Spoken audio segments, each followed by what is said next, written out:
സദ്യവട്ടത്തിലേക്ക് സ്വാഗതം. ഇനി കുറച്ച് ദിവസം മാത്രമേ ഓണത്തിനുള്ളൂ. അതിൻ്റെ തിരക്കേറിയ ഓട്ടത്തിലായിരിക്കും അല്ലേ? ഞങ്ങളിവിടെ തിരക്കിലാണ്. സദ്യവട്ടത്തിലേക്ക് സ്വാഗതം.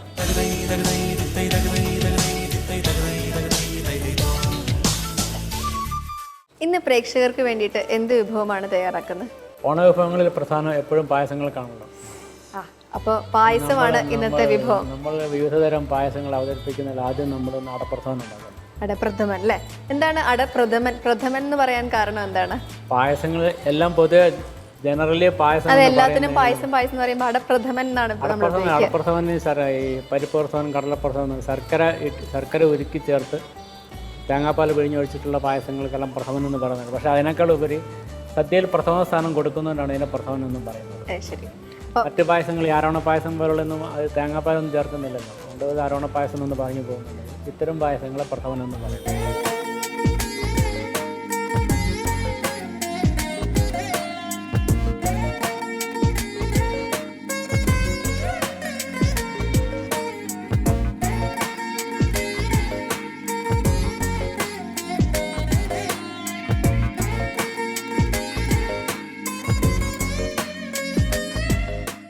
അപ്പോൾ നമുക്ക് തുടക്കം കുറിക്കാം. നമ്മൾ സാധാരണ ഞങ്ങൾ അട ഇങ്ങനെ ഇലയിൽ തളിച്ചെടുത്ത് ഉണക്കലരി പൊടിച്ചു കൊണ്ടുവന്ന് ഇലയിൽ തളിച്ചെടുത്തിട്ട്, ഞാനിത് വന്നപ്പോൾ തന്നെ ശ്രദ്ധിച്ചു എന്താണ്. ഇപ്പോൾ നമുക്ക് ഇത്തരം ഉണക്കലരിയുടെ തന്നെ അട മാർക്കറ്റിൽ സുലഭമായിട്ട് കിട്ടുന്നുണ്ട്. എല്ലാ സ്ഥലങ്ങളിലും ഉണ്ടോയെന്ന് ഞങ്ങൾക്ക് അറിയില്ല. ഇതൊരു ഒന്ന് കാണിച്ചോളൂ. ഉണക്കലരിയുടെ അടയാണിത്. ഇതിനകത്ത് മൈദയോ അല്ലെങ്കിൽ മറ്റ് യാതൊരു മിക്സിങ്ങും ഇല്ല. അപ്പോൾ ഇത്തരം അട കൊണ്ട് എങ്ങനെ ഉണ്ടാക്കുന്നു എന്ന് കാണിക്കാനാണ് വേണ്ടിയിട്ടാണ് ചെയ്യുന്നത്. ആദ്യം വെള്ളം നന്നായിട്ട് ആദ്യം തന്നെ ധാരാളം വെള്ളം വെച്ചിട്ട് വെള്ളം നല്ലോണം വെട്ടിത്തളിച്ചതിന് ശേഷം അട അതിലിട്ടിട്ട് പിന്നീട് അടച്ചു വയ്ക്കുക. ഒരു 1-1.25 മണിക്കൂറോളം അതിൻ്റെ ഉള്ളിൽ കിടക്കുമ്പോഴത്തേക്കും ഈ അട ശരിക്കും വെന്ത് കിട്ടും. 1-1.25 മണിക്കൂറോളം അല്ലേ? നല്ല സമയമെടുത്ത് ചെയ്യേണ്ടത് തന്നെയാണ്. ഇപ്പോൾ അടയെക്കുറിച്ച് പറഞ്ഞല്ലോ, നല്ല ക്വാളിറ്റി അട കിട്ടിയതാണ്. പക്ഷെ നമ്മൾ വീട്ടമ്മമാർക്ക് കിട്ടണമെങ്കിൽ എന്താ ചെയ്യേണ്ടത്? എങ്ങനെയാണ് ഈ അട പ്രിപ്പയർ ചെയ്യേണ്ടത്? ഇത് നമ്മൾ 250 ഗ്രാം അട എടുത്തിട്ടുണ്ട്. ഇതുകൊണ്ട് ഏതാണ്ട് 4 ലിറ്റർ പായസം കിട്ടും. അതായത് നല്ലൊരു 20ഓളം ആൾക്കാർക്ക് കൊടുക്കാനുള്ള പായസം. ശരി. ഇപ്പൊ നമ്മുടെ ഈ പാകം 20ഓളം ആളുകൾക്ക് തികയും വിധത്തിലാണ് അല്ലേ? വീടുകളിലേക്ക് അത്രയൊന്നും ആവശ്യമില്ല. ഒരു 100 ഗ്രാം അടയൊക്കെ എടുക്കാൻ. അപ്പൊ അവർക്ക് ഇത് ഉണ്ടാക്കേണ്ടത് രീതി എങ്ങനെയാണ്? അല്ല, അതിന്റെ അളവല്ല ഇത് തന്നെ. എടുക്കുന്ന അടയുടെ ഇരട്ടി ഇപ്പോൾ ഒരു 1 കിലോ അട എടുക്കുകയാണെങ്കിൽ 3 കിലോ ശർക്കര എടുക്കും. അതായത് എടുക്കുന്ന അടയുടെ 3 ഇരട്ടി തൂക്കം ശർക്കര എടുത്താൽ മതി. പിന്നെ ബാക്കി പാലുകളെല്ലാം ഇൻഗ്രീഡിയൻസ്. അതേപോലെ ഈ അടയാണെങ്കിൽ തന്നെ വറുത്ത അരിയിൽ എങ്ങനെയാണ് അവരത്? ഒന്നും വേണ്ട, അവർ ഇതിങ്ങനെ തന്നെ വാങ്ങാൻ ബോയിൽ ചെയ്തിട്ട് പേസ്റ്റ് ആക്കിയിട്ട് ഹോട്ട് പ്ലേറ്റിൽ സ്പ്രേ ചെയ്ത് കട്ട് ചെയ്ത് വെക്കുക അല്ലേ? അതാണ് വീടുകളിൽ നമുക്ക് ഉണ്ടാക്കാൻ പറ്റുന്ന. അത് കിട്ടില്ല, നമുക്ക് ഉണ്ടാക്കാൻ പറ്റില്ല. പക്ഷേ മാർക്കറ്റിൽ സുലഭമാണ്. ഇപ്പോൾ കേരള മാർക്കറ്റിൽ മാത്രമല്ല, ഇങ്ങനെ തന്നെ നമുക്ക് കിട്ടുമോ? മാർക്കറ്റിൽ കിട്ടുന്നു. പല ബ്രാൻഡിൽപ്പെട്ട സാധനങ്ങൾ കിട്ടുന്നുണ്ട്. അതിൽ ഏറ്റവും നല്ല ഞങ്ങൾ ഉപയോഗിക്കുന്നത് ഈ ഒരു സാധനമാണ്. ശരി. അപ്പോൾ നമുക്കത് നമുക്ക് തിള വന്നിട്ടാണോ? വെള്ളം നല്ലോണം തിളച്ചതിന് ശേഷം അത് ഇടുക. അതിട്ടിട്ട് നല്ലോണം ഒന്ന് ഇളക്കിയിട്ട് കുറച്ച് വെളിച്ചെണ്ണ ഒഴിക്കുന്നത് പരസ്പരം കൂട്ടിപ്പിടിക്കില്ല എങ്കിലും പരസ്പരം വീണ്ടും കട്ട പോകാണ്ടിരിക്കാൻ വേണ്ടിയിട്ട് ലേശം വെളിച്ചെണ്ണ കൂടി ഒഴിച്ചിട്ട് അടച്ചു വയ്ക്കുക. അത് നമ്മൾ ഇടുന്ന സമയത്ത് തന്നെ ലേശം വെളിച്ചെണ്ണ ഒഴിച്ചു കൊടുക്കുക. അത് ഒരു ഇട്ടിട്ട് നല്ലോണം ഇളക്കിയിട്ട് ലേശം വെളിച്ചെണ്ണ കൂടെ ഒഴിച്ചിട്ട് ഒന്നുകൂടി ഇളക്കിയിട്ട് അടച്ചങ്ങ് വെച്ചു. ലേശം വെളിച്ചെണ്ണയും കൂടെ ഒഴിച്ചു കൊടുക്കുക. തമ്മിൽ കട്ടയായിട്ട് യോജിക്കാണ്ടിരിക്കാൻ വേണ്ടിയിട്ടാണ്. അപ്പോൾ വെള്ളം നന്നായിട്ട് തിളയ്ക്കണം. തിളച്ച് വരുന്നവരെ നമുക്ക് വെയിറ്റ് ചെയ്യാം. വെള്ളം നന്നായിട്ട് തിളച്ച് വന്നിട്ടുണ്ടെന്ന് തോന്നുന്നുണ്ട്. നല്ല ശബ്ദം കേൾക്കുന്നുണ്ട്. നല്ലോണം വെട്ടി തിളയ്ക്കുന്നുണ്ട് വെള്ളം. ഇതിലേക്ക് നമ്മുടെ അട ഇടാം. ഇത് മാത്രമേ ഇടുന്നുള്ളൂ, അല്ലെങ്കിൽ ഒപ്പം എന്തെങ്കിലും കൂടെ ചേർക്കുന്നുണ്ടോ? നമുക്ക് വെളിച്ചെണ്ണയും കൂടെ കുറച്ച് ശേഷം അല്ലേ? പണ്ടത്തെ ആളുകൾ ഈ ഇലയിലാണ് അട ഇടാറെന്ന് കേട്ടിട്ടുണ്ട്. അത് എങ്ങനെയാണ്? പണ്ട് ഉണക്കലരി പൊടിച്ചെടുത്ത് ഉണക്കലരി ഇത്തിരി ശർക്കര ചീയിട്ട് കതിരപ്പഴമാണ് കൂട്ടി ചേർത്ത് നല്ലോണം കുഴച്ചിട്ട് പാനി പോലെ ഇത്തിരി ലൂസാക്കി എടുത്തിട്ട് ഇലയിൽ തളിച്ച് ചുരുളുകളാക്കി കെട്ടിയിട്ട് ഇതുപോലെ തിളയ്ക്കണ വെള്ളത്തിലിട്ട് വേവിച്ചെടുക്കും. ഇതിൻ്റെ ഇല മാറ്റി കഴിയുമ്പോൾ നല്ല അട കിട്ടും. ഇത് അരിയുടെ തന്നെ ആയത് കാരണം നമുക്ക് ഇലയ്ക്കകത്തുനിന്ന് കിട്ടുന്ന അടയുടെ അതേ ഒരു രീതിയിൽ കിട്ടും അല്ലേ? ഓക്കെ, നമുക്കിത് അറുത്ത് വെക്കാം കുറച്ച് സമയം, 1 മണിക്കൂറോളം. ഇത് അടച്ചു വെച്ചിട്ട് ഏകദേശം 1 മണിക്കൂറോളം നമ്മൾ കാത്തിരിക്കേണ്ടിയിരിക്കുന്നു. അതുവരെ നമ്മുടെ കൊതി അടുക്കി പിടിച്ചിട്ട് തന്നെ കാര്യമുള്ളൂ. അപ്പോൾ നമ്മുടെ ഇത് ആവാൻ വേണ്ടിയിട്ട് ഏകദേശം 1 മണിക്കൂർ ആവശ്യമുണ്ട്. അതിലേക്ക് കുറച്ച് വെളിച്ചെണ്ണയും കൂടി ചേർത്തിട്ടുണ്ട്. വെളിച്ചെണ്ണ തമ്മിൽ ഒട്ടാതിരിക്കാൻ വേണ്ടിയിട്ടാണ്, കട്ട ആവാതിരിക്കാൻ വേണ്ടിയിട്ടാണ്. അപ്പം നമുക്ക് ഈ കൊതിയെല്ലാം അടുക്കി പിടിച്ച് 1 മണിക്കൂർ വെയിറ്റ് ചെയ്യാം. അപ്പോൾ നമ്മുടെ അടപ്രഥമൻ ഏകദേശം ഇപ്പോൾ 1 മണിക്കൂർ ആവുന്നു. പാകമായിട്ടുണ്ടാവും അല്ലേ? 1 മണിക്കൂർ ആയിട്ടുണ്ട്. ഇപ്പോൾ വെന്ത് പാകമായിട്ട് നമുക്ക് നോക്കാം.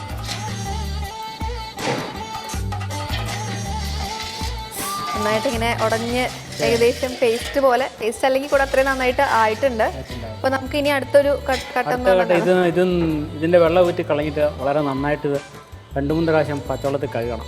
ഇതിന്റെ വെള്ളം, ഇത്രയും വെള്ളം മുഴുവൻ ഊറ്റി കളഞ്ഞ് ഇത് നന്നായിട്ട് 2-3 പ്രാവശ്യം പച്ചവെള്ളത്തിൽ കഴുകിയെടുക്കാം. കഴുകിയതിന് ശേഷം നമുക്ക് അടമൊക്കെ അരിപ്പയ്ക്കകത്ത് മാറ്റിയിട്ട് ഒരു പാത്രത്തിലെടുക്കും.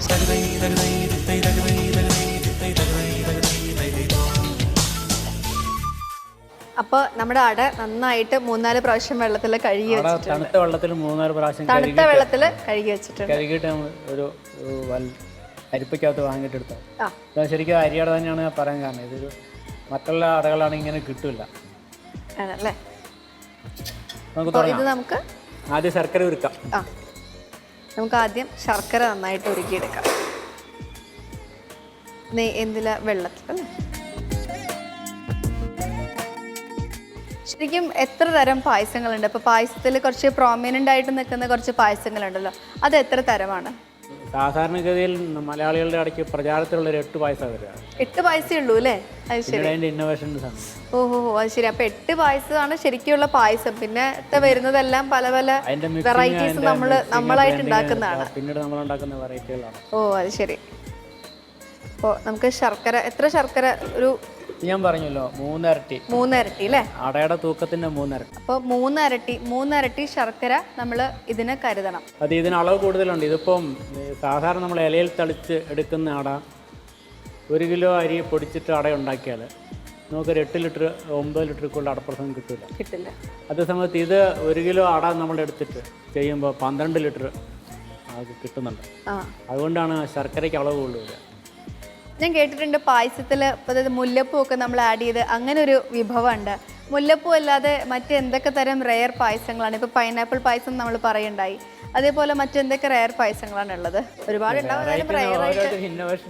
അല്ല, എന്നാലും മുല്ലപ്പൂ ഇപ്പോൾ പൈനാപ്പിൾ നമ്മൾ ഉണ്ടാക്കുന്നതെന്ന് സംസാരിച്ചു. അതേപോലെ എന്തൊക്കെയാണ്? വെറ്റില പായസം വെറ്റില പായസോ? അത് ശരി. അത് വെറ്റിലയുടെ ഞരമ്പ് മാറ്റിയ വെറ്റില കൊണ്ട് പായസം ഉണ്ടാക്കിയ പറഞ്ഞു. അതുപോലെ പിന്നീട് കരിക്കിന്റെ പായസമൊക്കെ ഇപ്പോഴാണല്ലോ വന്നു തുടങ്ങിയത്. നേരത്തെ ഇളനീർ പായസം അങ്ങനെ പതിയില്ലായിരുന്നല്ലോ. ശരി. അവരവരുടെ രുചിക്കും ഒരു മനോധർമ്മത്തിനനുസരിച്ച് ഓരോരോ വെറൈറ്റീസ് ഉണ്ടാവുകയാണ്. ഇത് എത്ര നേരം വേണം ഒരുങ്ങി കിട്ടാൻ വേണ്ടിയിട്ട്? ഇതിനൊരു 10 മിനിറ്റ് മതി അല്ലേ? ശരിക്കും ഒരു 1.5 മണിക്കൂർ ദൈർഘ്യം എടുക്കും അടപ്രഥമൻ. നമ്മുടെ ഇതുപോലെ വീട്ടിലാണെങ്കിൽ കൂടി 1 മണിക്കൂർ എടുത്ത് എന്തായാലും വേണം അല്ലേ? ഏതാണ്ട് രീതിക്ക് ചെയ്യാൻ വേണ്ടിയിട്ട്. നമ്മൾ ഈ പായസത്തിൽ എല്ലാത്തിലും അണ്ടിപ്പരിപ്പ് മുന്തിരിയും ഇട്ട് കാണാറുണ്ട്. അത് ശരിക്കും അതിലേക്ക് ആവശ്യമുള്ളൊരു ഇൻഗ്രീഡിയൻ്റ് ആണോ? എങ്ങനെയാണ്? ഇല്ല, ഒന്നിനും നിർബന്ധമില്ല. ഇൻഗ്രീഡിയന്റ് എന്ന് പറയാൻ ഒരു പായസത്തിലും നിർബന്ധമില്ലാത്ത സാധനങ്ങളാണോ? കാരണം അതിൻ്റെതായ കോൺട്രിബ്യൂഷൻസ് ഒന്നിനും പായസത്തിനുണ്ട്. ഇപ്പം നമ്മൾ കറികൾക്കൊക്കെ വറുത്തിട്ടാൽ, അതായത് മുളകും കരിവേപ്പിലയും കടുകും കടുകറ എന്ന സംഭവത്തിൽ അതിൻ്റെ ആ കടുക് തളിക്കുമ്പോൾ അതിൻ്റെ പ്രത്യേക ഒരു ടേസ്റ്റ്, അതിൻ്റെതായിട്ടൊരു സംഭാവന കറിക്കുണ്ടാവും. ഇതിൻ്റെതായ സംഭാവനകളൊന്നുമില്ല. ഇത് നമ്മുടെ ഇഷ്ടത്തിന്. ഇതിപ്പോൾ ഒന്ന് പഴപ്രസാദനൊക്കെ അതിൻ്റെ അത് വേറെ ഒന്നും കടിക്കാനായിട്ട് കിട്ടില്ല. അപ്പോൾ ഇതിൻ്റെ നാളികേരം വറുത്തിടുന്നു, അണ്ടിപ്പരിപ്പ് വറുത്തിടുന്നു എന്നുള്ള അതിൻ്റെതായ ഒരു സ്വാദം ഉണ്ടെന്നുള്ളതല്ലാണ്ട് അതിന് പായസത്തിന് തിരിച്ചൊന്നും തരാനില്ല. ഓ, അപ്പോൾ പായസത്തിലേക്ക് വലിയ കോൺട്രിബ്യൂഷൻസ് ഒന്നും ആ 2 സാധനങ്ങൾക്കില്ല. അണ്ടിപ്പരിപ്പിനും മുന്തിരിക്കും. അത് ജസ്റ്റ് കഴിക്കുമ്പോൾ കിട്ടുന്ന ആ ഒരു സ്വാദിന് വേണ്ടിയിട്ട് മാത്രം ആഡ് ചെയ്യുന്നതാണ്. അല്ലാതെ ഒരു പായസത്തിനും അത് നിർബന്ധമല്ല. ഏകദേശം അത് ശർക്കര ഇങ്ങനെ കുറുകി വരുന്നുണ്ട്. ഇനിയിപ്പോൾ ഇതിലേക്ക് നമ്മൾ എന്തൊക്കെയാണ് ശരിക്കും അപ്പോൾ നമ്മൾ പായസം ഉണ്ടാക്കേണ്ട ആ ഒരു ധൃതിയിലും കൊതിയിലും കാരണം അതിൻ്റെ ഇൻഗ്രീഡിയൻസ് നമ്മൾ പറയാൻ വിട്ടുപോയി. ഒന്ന് ഇൻഗ്രീഡിയൻസ് പ്രേക്ഷകർക്ക് വേണ്ടി. ഇതിനകത്ത് ഇപ്പോൾ നമ്മൾ അട വെച്ചിരുന്നു. ശർക്കര, ഒന്നാം പാല്, രണ്ടാം പാല്, ചിക്കൂടി, ജീരപ്പൊടി, ഏലക്കപ്പൊടി ഉണ്ട്. അതില്ലെങ്കിലും കുഴപ്പമില്ല, അതും ഓപ്ഷണലാണ്.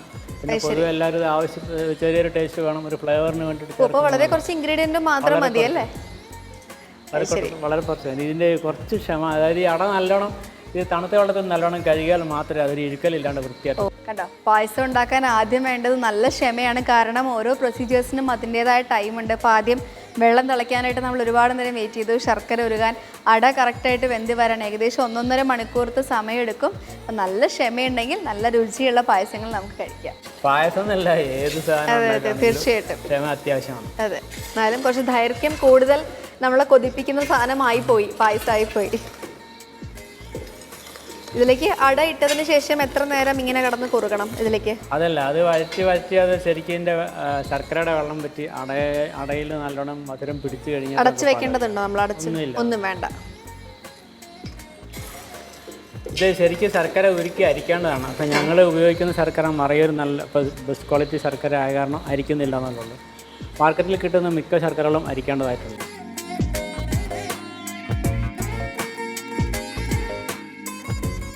ശരി, പായസം വളരെ ടേസ്റ്റ് കൂടാനായിട്ടുള്ള ടിപ്സ് എന്ന് പറയുന്നത് ഈ പറയുന്ന പോലെ ഓപ്ഷണൽ ആയിട്ടുള്ള സാധനങ്ങളായിരിക്കും.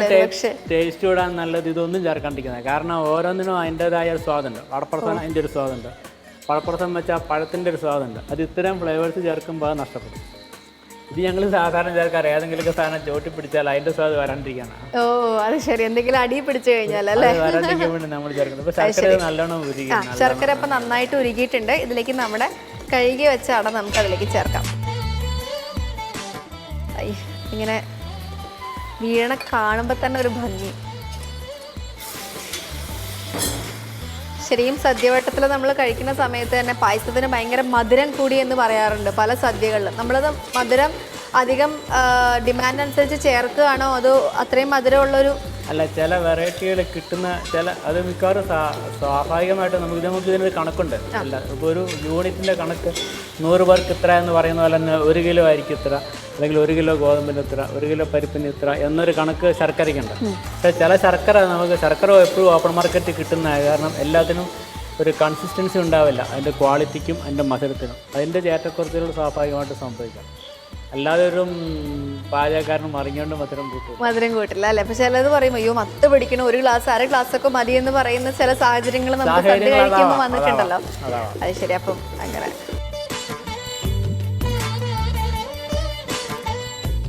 അപ്പോൾ നമ്മുടെ ശർക്കരയും മഴയൊക്കെ കൂടെ ആയിട്ട് ഇങ്ങനെ മൊത്തത്തിൽ കുറുകി വന്നിട്ടുണ്ട്. ഇനി ഇതിലേക്ക് നമുക്ക് നമ്മുടെ പാലൊഴിക്കാം. അതിന് മുൻപ് നെയ്യ് ഒഴിക്കുക. കുറച്ചധികം നെയ്യ് തന്നെ ഒഴിക്കുക. കാണുമ്പോൾ ഇങ്ങനെ ഇളക്കാൻ തോന്നുന്നു. കാരണം ഇതൊന്ന് വേഗം തീർന്നാലേ രുചിക്കാൻ പറ്റുള്ളൂ.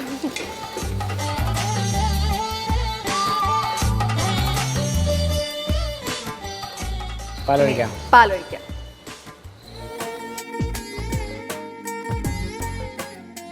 പാകത്തിനുള്ള പാലല്ലേ?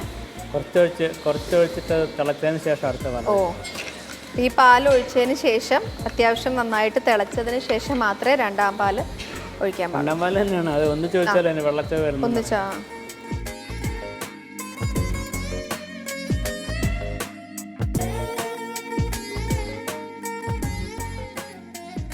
ഇപ്പോൾ വീടുകളിലെ വീട്ടമ്മമാർക്ക് ഉണ്ടാക്കാൻ ഇത്തരം ഉരുളികളൊന്നും കിട്ടില്ല എങ്കിൽ കൂടി മറ്റേതെങ്കിലും പാത്രത്തിൽ നമുക്ക് ഈ പായസം ഉണ്ടാക്കാൻ സാധിക്കുമോ? ഉരുളിയാണ് ഏറ്റവും നല്ലത്. ഉരുളിയാണ് ബെസ്റ്റ് അല്ലേ? പതഞ്ഞ് പൊങ്ങി ഇങ്ങ് വരുന്നുണ്ട് പാലൊഴിച്ചപ്പോൾ.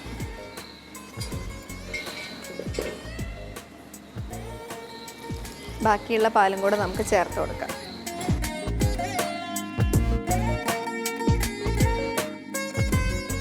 പൊടികളെല്ലാം കൂടി കലക്കി. അത് ഏതൊക്കെ പൊടികളാണ് ഇപ്പോൾ ഇടുന്നത്? ജീരകപ്പൊടി, ഏലക്കാപ്പൊടി അല്ലേ?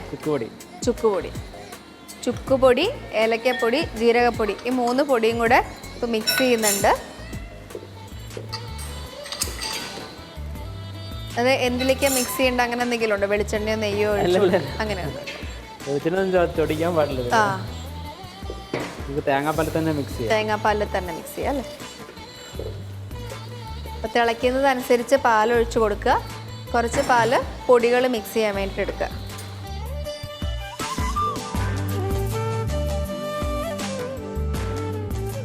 അപ്പോൾ ജീരകപ്പൊടി, ഏലക്കപ്പൊടി, പിന്നെ ചുക്കുപൊടി, ഇത് 3 ഇട്ടിട്ട് പാലൊഴിച്ച് മിക്സ് ചെയ്ത് നമ്മൾ ഇതിലേക്ക് ഒഴിച്ചിട്ടുണ്ട്.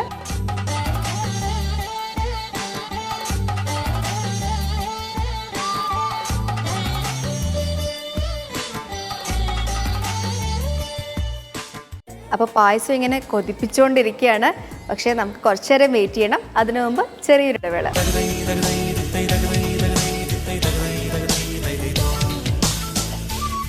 അപ്പോൾ നന്നായിട്ട് കുറുകി വന്നിട്ടുണ്ട് അല്ലേ? ശർക്കര കറക്റ്റായിട്ട് കുറുകി ഇങ്ങനെ കിട്ടിയിട്ടുണ്ട്. നല്ല ടൈറ്റ് ആയിട്ടുണ്ട്. ആ പാലൊക്കെ കറക്റ്റായിട്ട് കുറുകി വന്ന്, അതുമല്ല ഇട്ട ഫ്ലേവേഴ്സിൻ്റെ ഏലക്കേൻ്റെ ഒക്കെ പൊടി ഇങ്ങനെ ഭയങ്കര മണം. അപ്പോൾ ഇതിലേക്ക് ഇനിയിപ്പം ഒന്നും പ്രത്യേകിച്ച് അണ്ടിപ്പരിപ്പ് ഒന്നും ചേർക്കാൻ, അണ്ടിപ്പരിപ്പ് വാങ്ങി വെച്ചിട്ട് പായി നമ്മുടെ പായസം അതെ റെഡിയായി പറയാം. ഈ പ്രഥമൻ എന്ന് പറയുന്നത് ഇതിന് ഇമ്പോർട്ടൻസ് കൂടുതൽ. അതെന്താ ഈ പ്രഥമ സ്ഥാനത്ത്, എന്താണ് ഈ പ്രഥമൻ എന്ന് വരാൻ കാരണം? ഫസ്റ്റ് അല്ലേ? അതാണ് ഒരു സദ്യക്ക് ഏറ്റവും പ്രിഫറൻസ് കൊടുക്കുന്ന പ്രഥമനാണ്. ഓ, അതുകൊണ്ടാണ് പ്രഥമ ഒരു സ്ഥാനം കിട്ടിയത് അല്ലേ? സ്ഥാനത്ത് നിൽക്കുന്നതുകൊണ്ടാണ് പ്രഥമൻ എന്ന് പറയുന്നത്. നമുക്ക് തലപ്പാൽ ഒഴിക്കാം. അപ്പോൾ പാലൊഴിക്കുന്നുണ്ട്. ഓഫ് ചെയ്തു അല്ലേ? തലപ്പാൽ ഒഴിച്ചു കഴിഞ്ഞാൽ അപ്പം തന്നെ തീ കെടുത്തു. അപ്പോൾ രണ്ടാം പാൽ ഒഴിച്ചു കഴിഞ്ഞാൽ അപ്പം തന്നെ തീ കെടുത്തുക. ഒന്നാം പാല് 2 മിനിറ്റ് നിൽക്കുമ്പോൾ ഒന്ന് സെറ്റാവും. അപ്പോൾ നമുക്കൊരു 2 മിനിറ്റ് സെറ്റ് ആവാൻ വേണ്ടിയിട്ട് വെയിറ്റ് ചെയ്യാം. അപ്പം നമുക്ക് ആ നേരം കൊണ്ട് നമുക്കത് വറക്കാം അല്ലേ? വറക്കാം. നമുക്ക് ആ നേരം അണ്ടിപ്പരിപ്പ് വറക്കാം.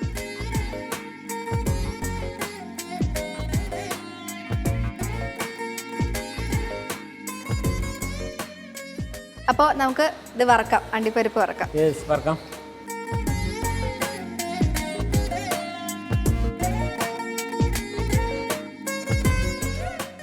നെയ്യ്, ശരിക്കും വെളിച്ചെണ്ണ ആ ഒരു അങ്ങോട്ടും ഇങ്ങോട്ടും ഒട്ടാതിരിക്കാൻ വേണ്ടി മാത്രം വെളിച്ചെണ്ണ ഉപയോഗിക്കുന്നത് അല്ലേ? ആ, അപ്പോൾ ഒരുവിധം കുറച്ച് അധികം നെയ്യ് തന്നെ ഒഴിക്കുക വറുത്തെടുക്കാൻ അണ്ടിപ്പരിപ്പിന്. അണ്ടിപ്പരിപ്പ് അത്യാവശ്യമല്ല, പക്ഷെ അങ്ങനെ കടിക്കാനുള്ള ഒരു ടേസ്റ്റ് കിട്ടാൻ വേണ്ടിയിട്ടാണ് അണ്ടിപ്പരിപ്പ് വറക്കണത്. അപ്പോൾ നീ ഇങ്ങനെ അലിഞ്ഞ് വന്നിട്ടുണ്ട്. നമുക്ക് ഇതിലേക്ക് അണ്ടിപ്പരിപ്പിടാം. ഇതങ്ങടെ ആയിട്ട് വേണം പ്രഥമൻ അങ്ങോട്ട് കൂട്ടാൻ.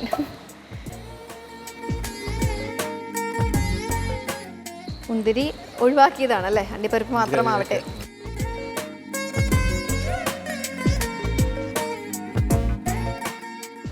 മുന്തിരിയുടെ പ്രശ്നം ഞാൻ പറഞ്ഞത് ആസിഡ് ട്രീറ്റ് ചെയ്തിട്ടാണ് മുന്തിരി വരുന്നത് കൂടുതലായിട്ടും. എങ്ങനെ? ഈ മുന്തിരി ഉണക്കിയെടുക്കുന്ന ആസിഡ് ട്രീറ്റ്മെന്റിലൂടെ. അപ്പോൾ നമ്മൾ നല്ല ശർക്കര ഉപയോഗിച്ചാൽ പോലും ചിലപ്പോൾ ഇതുകൊണ്ട് കാരണം പുളിപ്പ് വരും. ആ, അതുകൊണ്ട് മുന്തിരി ഒഴിവാക്കിയതാണ്.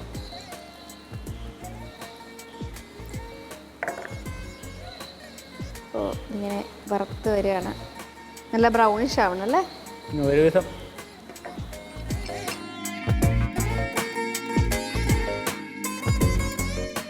പിന്നെ പാകമായിട്ടുണ്ട്. നമ്മുടെ ലാസ്റ്റ് സ്റ്റേജാണ് ഇപ്പോൾ. ഇതിലേക്ക് ചേർത്ത് കഴിഞ്ഞാൽ നമുക്ക് ടേസ്റ്റ് ചെയ്യാം. അപ്പം നമ്മളതിലേക്ക് ഇട്ട് കഴിഞ്ഞു. നന്നായിട്ടൊന്ന് മിക്സ് ചെയ്ത് കൊടുക്കാം. അത് ഒന്ന് ഇളക്കാൻ വൈകിയത് എന്താണ്? ഇങ്ങനെ നിരീക്ഷിക്കുന്ന പോലെ. അല്ലല്ല, പാത്രഭാഗം എന്നൊരു സങ്കല്പമുണ്ട് സാധനം ഉണ്ടാക്കുന്നത്. ഓ, ശ്രദ്ധിച്ചു നിന്നാലേ പല ടിപ്സും പല ഇൻഫർമേഷൻസും ഒക്കെ ഇവിടെ നിന്ന് ഇങ്ങനെ വന്നുകൊണ്ടിരിക്കുന്നുണ്ട്. അപ്പോൾ അതൊക്കെ ശ്രദ്ധിച്ചിരുന്നാലേ കാണാൻ പറ്റുള്ളൂ.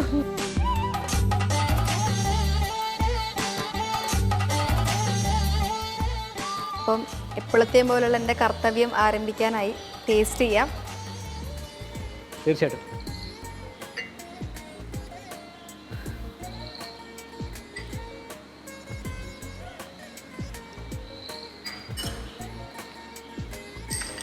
ടേസ്റ്റ് ചെയ്യുന്നതിന് മുന്നേ ഇതിൻ്റെ ഫ്ലേവേഴ്സ് ആഡ് ചെയ്തുകൊണ്ട് ആ ഏലക്ക മണമൊക്കെ ഇങ്ങനെ ആദ്യം കിട്ടി തുടങ്ങി.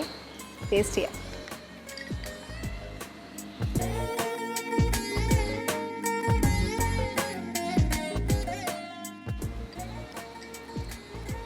ഓ, ഫ്ലേവേഴ്സൊക്കെ കടന്നതിലിങ്ങനെ കുത്തി കുത്തി കുത്തി കറക്റ്റായിട്ട് ടേസ്റ്റ് അറിയുന്നുണ്ട്. പിന്നെ ആ അടയുടെ അതങ്ങനെ വാങ്ങിയതുകൊണ്ടൊന്നും കറക്റ്റ് എന്താ പറയുക ഗുണമുള്ള ആണെന്നൊക്കെ പറയില്ലേ? അരിയടയുടെ ഗുണമുണ്ട്. കൊള്ളാം. ചൂടുള്ളതുകൊണ്ട് വിഷമിച്ചിരിക്കുക. ഇതിങ്ങനെ അധികം കഴിക്കാൻ വയ്ക്കുന്നില്ലല്ലോ എന്ന് ആലോചിച്ചിട്ട് അത്ര ടേസ്റ്റാണ്. അപ്പം ഇതുപോലെയൊക്കെ നിങ്ങൾക്കും ടേസ്റ്റുള്ള സാധനം കിട്ടണമെങ്കിൽ വീട്ടിൽ ക്ഷമയോടുകൂടി ഇതൊക്കെ ഇദ്ദേഹം പറഞ്ഞ ടിപ്സോടുകൂടി പാചകം ചെയ്യുക. ഇനിയുള്ള ദിവസങ്ങൾ പുതിയ വിഭവങ്ങളായി ഞങ്ങൾ സദ്യവട്ടത്തിലൂടെ വരും.